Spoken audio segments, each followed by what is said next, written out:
ብዙዎች በግል በሶሎም ደረጃ በኮረትም ደረጃ መዝሙር ለመዘመር እየወደዳችሁ ድምጻችሁ ለሚያስቸግራችሁ ሰዎች እነዚህ 3 ቴክኒኮችን ማወቅ አለባችሁ። እንምድ በርቲንግ ኦፍ ቴክኒክ ይባላል። ሁለተኛ ደግሞ የድምጽ ማሞቂያ ወይም ቮካል ዋርምስ ሀፕስ፣ ሶስተኛ ደግሞ ለኮረና ለቅንጅት ቢልዲንግ ይባላል። እነዚህ 3 መሰረታዊ ነገሮችን ካወቃችሁ በስነ ስርዓት ስኬታማ መሆን ጠይቃችሁት መሰረት ነው። ብዙዎች በውስጥ መስመር በላካችሁ ጥያቄ መሰረት ነው ይሄን የሚሰራው እና ሰሞኑ በአገልግሎት ቢዚ ሆኜ ነበርኩኝና አሁን ተመልሻለሁ። እንግዲህ ይሄንን ወደ እናንተ አጭር ስልጠና ወደ እናንተ የማደረሳችሁ ይሆናል። ምናልባት ይሄ ቪዲዮ ለረዝም ስለሚችል እስከ መጨረሻ አብራችሁን እንድትቆዩ ነው መጋብዛችሁ። አጭር ጊዜ ነው የምንመለከተው። እሱ ምንድነው ካላችሁ አተነፋፈስ ለግልም ለምንድነው ለኮይራትም። እሱ ምንድነው ካላችሁ ፓርቺንግ ኤንድ ፕሬስ ኮንትሮል ይባላል። ይሄ ማለት ቀጥ ብሎ ከደረስ ሳይሆን ከሆድ ለምሳሌ እዚህ ያላችሁ እንትን ኮይር ተመልከቱ። ለምሳሌ እንደነሱ ማለት ነው። እንደነሱ ከደረስ ሳይሆን ከሆድ ድምጽ መውጣት አለባችሁ ማለት ውሃ ነገር ምናምን እንደዚህ ነገሮችን ተጠቀሙ።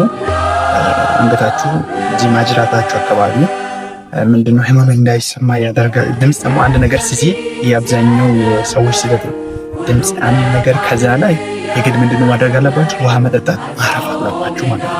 ለዘማሪያኖች ነው ለግል ዘማሪ ነው። ቃል አጠራር ወይም ኢናክሽን ይባላል። ይህ ደግሞ እያንዳንዱ ቃል ለስሜት ግልጽ መሆን አለበት። እየዘመራችሁ ድምጹ ለሚሰማ ሰው እንዴት አድርጎ ማውጣት አለበት የሚል ነገር አለ። ደግሞ እናንተ ለምሳሌ እንደዚህ አይነት ነገሮችን በየቀኑ ኤክስፐሪንስ ሃፑ ሂ የሚባለው እንደዚህ አይነት ሰዎችን እነዚህ አይነት ቃላቶችን ቮካል ቃላቶችን በየእያንዳንዱ ቀን መጥራት አለባችሁ። እና ደግሞ ኤክስፕሬሽን ማለት ነው ስሜቱ ኤክስፕሬሽን የመዝሙሩ መልእክት መዝሙሩ ከመዘመራችሁ በፊት የመዝሙሩ መልእክት በፊት ገጽታ ድምጹ መግለጽ ነው። አንዴ ደግሞ ፎከስ አድርጉ ለኮየር ዘማሪዎች የሚሰጠው ስልጠናዎች ለምሳሌ እዚህ ጋር እንደ ግል ዘማሪ ለምሳሌ ኤክስፕሬሽን ዲፕሬሽን መንገስትም እሱ ማለት ይሄ መቀናጀት ቢልዲንግስ ይባላል። ይሄ ቢልዲንግስ ማለት ድምጹ ከቡድኑ ጋር ማዋድ ማዳመጥ ሊስቲንግ እና የጎን ዘማሪውን እየሰሙ መዘመር ማለት ነው። እዚህ ጋር ያስቀምጥቻለሁ እነዚህ ኮይሮችን ተለየረቲንግ ኮይሮች ሰሙት ሆኖ ማለት ነው። እና ምንድነው እንደዚህ ለኮየር ደግሞ ኮንዳክተርን መከታተል ነው። አንድ ላይ መጀመር ኮንዳክተር ለምሳሌ በእኛ ላይ እየተለመደ አይደለም። አንድ ሰው እንዲህ በምልክት የሚያሳየው ድምጽ እየተለመደ አይደለም። ግን ለምሳሌ ኮየር ቁጥር እየነገረ እናንተ የሚመረሰው አለ እሱን ማዳመጥ እሱ አሁን ድምጽ የሚያወጣው ወይም ሴቷም ከሆነች ወንዱም ከሆነ እናንተ የሚያምሰው ምንድነው ኮንዳክተሩ ኋላም ሆኖ ድምጽ የሚያወጣ እሱን መስማት አለባችሁ ማለት ነው። ይሄን አጭር ስልጠና እንደዚህ መሰረታዊ ነው።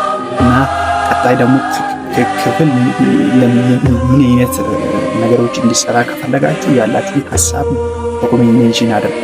ስለተከታተላችሁ እጅግ አድርጌ አመሰግናለሁ። መልካም ቆይታ ይሁንላችሁ። ወዳችኋለሁ።